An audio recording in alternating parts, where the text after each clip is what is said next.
সাহস কে দিয়েছে তুই আমার দামি সোফার উপর শুয়ে আছিস? তোর সাহস তো কম না। আরে আমি তো এমনিতেই শুয়েছিলাম। এই, তোর কি জ্ঞান বুদ্ধি বিবেক সবকিছু হাঁটু নিচে নেমে গেছে নাকি? তুই কি অন্ধ? চোখে দেখতে পারিস না এটা একটা দামি সোফা? তুমি ভুল ভাবছো মা, আগে আমার কথাটা তো শোনো। এই নির্বোধ, তোর কথা কি শুনবো? হ্যাঁ, কথা বলতে গেলে না একটা যোগ্যতার প্রয়োজন হয়। তোর কোনো যোগ্যতা আছে আমাদের সাথে কথা বলার? তুই তো নিজেকে দেখ আর আমাদেরকে দেখ। নোংরা পোশাক পরে আছিস।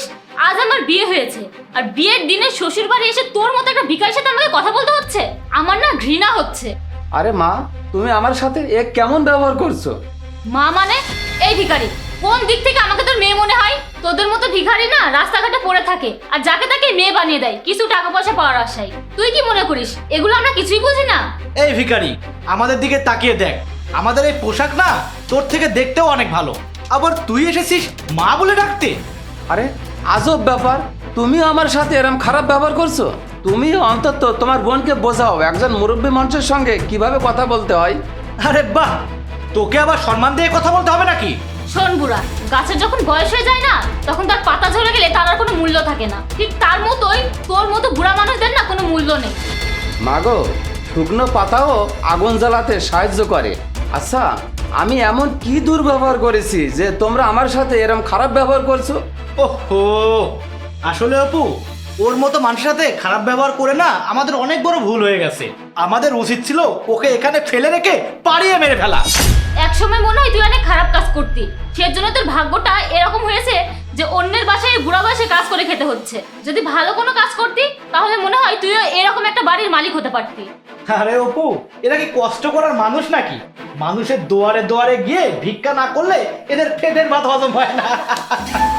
আচ্ছা, তোমাদের পরিবারের লোকজন কি তোমাদেরকে এমন শিক্ষা দিয়েছে একজন মুরব্বীর সঙ্গে কিভাবে কথা বলতে হয় সেটাও কি তোমরা জানো না? ছোট লোকের বাচ্চা, তোর যত বড় মুখ নয় তত বড় কথা। তুই আমার পরিবার নিয়ে কথা বলিস?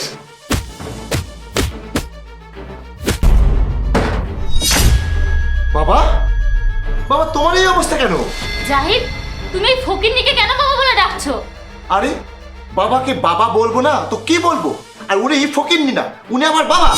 সে টিএম গ্রুপের কর্ণধার সরোয়ার বিশ্বাস, আর আমি তার একমাত্র ছেলে। কিন্তু বাবা, তুমি এই অবস্থায় কেন? আমি বৌমাকে পরীক্ষা করার জন্য এই ড্রেসে বসেছিলাম। আমি দেখতে চেয়েছিলাম বৌমা মানুষকে কোন চোখে দেখে। মানে তুমি এসব কি বলছো? ইনি তোমার বাবা, মানে আমার শ্বশুর? সরি বাবা, আসলে আমি আপনাকে চিনতে পারিনি, আপনি আমাকে মাফ করে দিন। এই দাঁড়াও, বাবা? কে বাবা? আমার কোনো মেয়ে নেই, আমার একটাই ছেলে জাহিদ। ভেবেছিলাম আমার ছেলেকে বিয়ে দিয়ে ঘরে একটা মেয়ে নিয়ে আসবো, কিন্তু ও যদি তোমাকে ঘরে তোলে তাহলে আমি ওর পরিচয় দেব না। আমি মনে করব আমি একা, আমার কোনো ছেলে নেই। বাবা, তুমি সব কি বলছো? বিয়ে তো হয়েই গেছে, এখন কি করব? আমার কথা তোকে জানিয়ে দিয়েছি, বাকিটা তোর ইচ্ছা। না না বাবা, আপনি সব কি বলছেন? আজ যদি আপনি আপনাদের বাড়ি থেকে আমাকে তাড়িয়ে দেন তাহলে আমার পরিবারের মান সম্মান সব চলে যাবে। প্লিজ বাবা।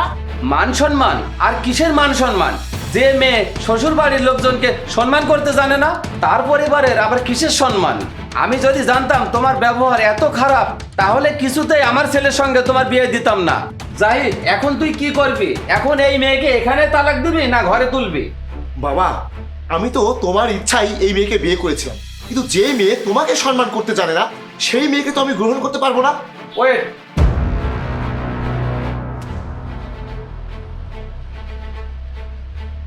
এই নে চেক, সাইন করা আছে, দেলমোহরের অঙ্কটা বসিয়ে নে।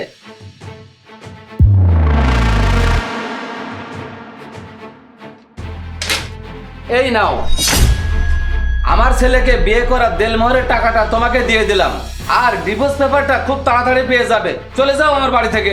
কি হলো, দাঁড়িয়ে আছো কেন? বাবা কি বললো শুনোনি? যাও, আমি ড্রাইভারকে বলে দিচ্ছি তোমাদেরকে নামিয়ে দিয়ে আসবে, এখনই যাও।